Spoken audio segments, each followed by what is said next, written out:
Good morning student. आज हम लोग क्लास 11 के हिंदी पाठ्य पुस्तक से अध्याय 2 जिसका शीर्षक है कविता की परख और इसके लेखक हैं रामचंद्र शुक्ल।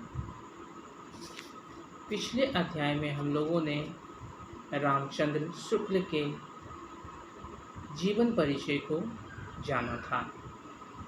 आज हम जो कविता की परख, कविता मतलब हम लोग सबको जानते हैं कि हमारे मन मस्तिष्क से न निकलकर बल्कि हृदय की उत्सुकता से, खुशी से, हृदय के उद्गार से जो बातें निकलती हैं उसी बात को हम एक कविता के रूप में गढ़ते हैं।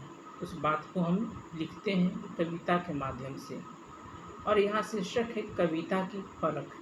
तो उसी बातों की हमें परख करना है और रामचंद्र शुक्ल का यह लिखा हुआ कविता का परख एक निबंध है। तो आइए इस निबंध की शुरुआत हम लोग आज इस वीडियो के माध्यम से कर रहे हैं।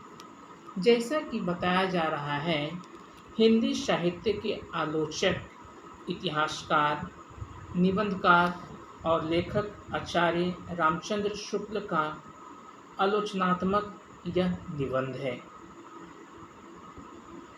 हिंदी साहित्य चिंतक आचार्य शुक्ल ने कविता को परखने की बुनियादी शिक्षा देते हुए कहा है कि कविता वह साधना है जिसके द्वारा शेष सृष्टि के साथ मनुष्य के रागात्मक संबंध की रक्षा और निर्वाह होता है। यह रामचंद्र शुक्ल का कहना है और इसी कविता के माध्यम से वह बताना चाहते हैं कि कविता के द्वारा हम संसार के सुख, दुख, आनंद और क्लेश आदि यथार्थ रूप से अनुभव करने के लिए अभ्यस्त हो जाते हैं, जिससे हृदय की स्पर्धता हटती है और मनुष्यता आती है। यह निबंध कविता के संबंध में लेखक का कहना है। आइए इस वीडियो के माध्यम से हम निबंध के सारांश को आज जानेंगे। इस पाठ में बताया जा रहा है कविता वह साधना है जिसके भीतर प्रेम, खुशी, दुख, सुख, आनंद सभी चीज़ों का एक सचित्र रूप चित्रित किया जाता है, एक चित्र खींचा जाता है। जिस पद में प्रेम, आनंद, करुणा आदि भावों का समावेश न हो वह कविता नहीं कहला सकता है। कविता के लिए रूप और व्यापार हमारे मन में साक्षात्कार करता है। जो योजना हम मन में धारण करते हैं या उसी योजना को हम उसे दूसरों के समक्ष रखते हैं, वह योजना कल्पना कहलाती है। कल्पना शक्ति के बिना कविता अधूरी होती है। कविता में सौंदर्य, श्रृंगार, दृश्य आदि का भाव जगाना आवश्यक है। राम के वनगमन का वर्णन अथवा श्री कृष्ण के अंग प्रत्यंग के वर्णन में करुणा और सौंदर्य का भाव परिलक्षित होता है। कविता के लिए कवि उपमा अलंकार का भी सहारा लिया करते हैं। जैसे मुख को चंद्रमा यानी मुख को चंद्रमा का रूप देते हैं और कमल के समान नयन, नेत्रों को मीन, खंजन, कमल आदि के समान प्रतापी या तेजस्वी की तुलना सूर्य के समान, कायर को मृगाल के समान, वीर और पराक्रमी को सिंह से करते हैं। वास्तव में इसका उद्देश्य वर्णित वस्तु की सुंदरता, कोमलता, मधुरता, उग्रता, कठोरता, भीषणता, वीरता, कायरता इत्यादि चीज़ों को दर्शाने का काम करती है। जैसे जिसने हारमोनियम बाजार न देखा है, यानी जो व्यक्ति हारमोनियम को न कभी बजाया है और न उसे देखा है, उससे कहा वह संदूक के समान होता है। अगर उसको बोला जाए जो कभी हारमोनियम आज तक ज़िंदगी में देखा ही नहीं है, छुआ ही नहीं, बजाया नहीं है, और वह एक बॉक्स के समान बंद रहता है, अगर किसी को बोल दिया जाए कि यह एक संदूक है, तो वह उसे संदूक ही मान लेता है। ऐसी समानता उपमा के अंतर्गत नहीं आती है। उपमा सुंदर और सटीक हो, इसके लिए यह आवश्यक है कि वर्णित वस्तु के संबंध में वही भावना अधिक परिमाण में हो। भद्दी उपमा से सौंदर्य की भावना नहीं जगती है। जैसे कोई कवि आँख की उपमा बादाम या आम की फाक से करता है तो सौंदर्य की भावना नहीं जागती है। ये बात बिल्कुल सही है।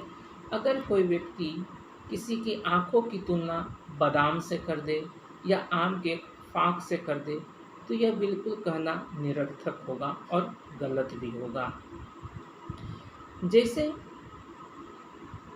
कोई आँख की उपमा बादाम या आम की फाक की तरह सौंदर्य की भावना नहीं जगती, लेकिन ठीक इसके विलोम आँख की उपमा अगर कमल दल से करने की कोशिश की जाए, तो यह उस व्यक्ति के लिए एक खुशी का माहौल होगा। उसके जीवन में कोमलता आएगी, प्रफुल्लता आएगी, और वह खुशी से वह जागृत होगा और दूसरों को भी एक उदाहरण रूप प्रकट करने में सहूलियत होगी।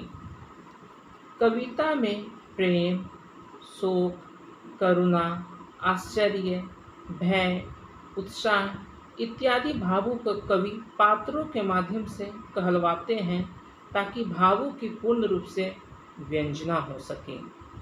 वाणी द्वारा मनुष्य के क्रोध, आश्चर्य और उत्साह के भावों का कवियों की एक गहरी परख होती है।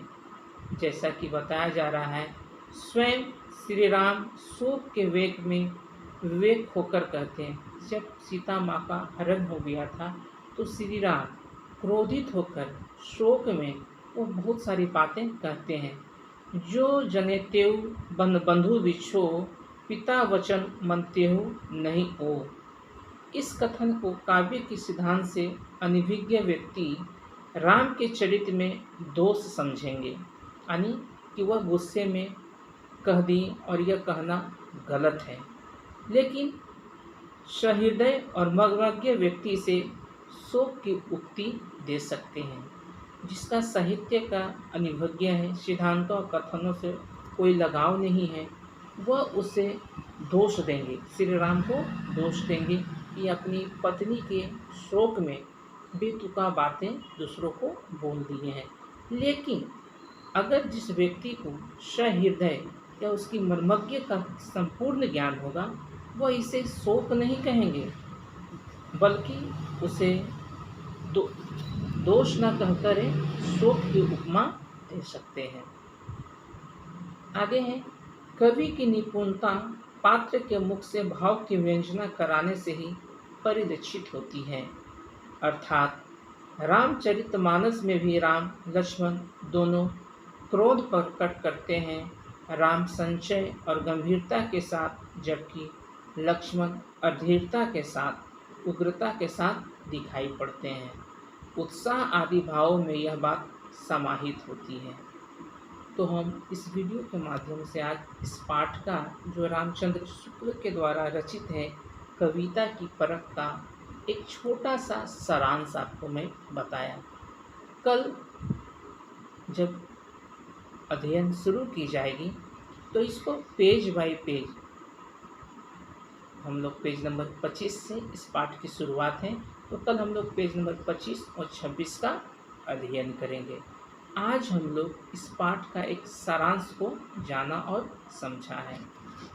अगले वीडियो में हम इस पाठ का संपूर्ण अध्ययन करेंगे।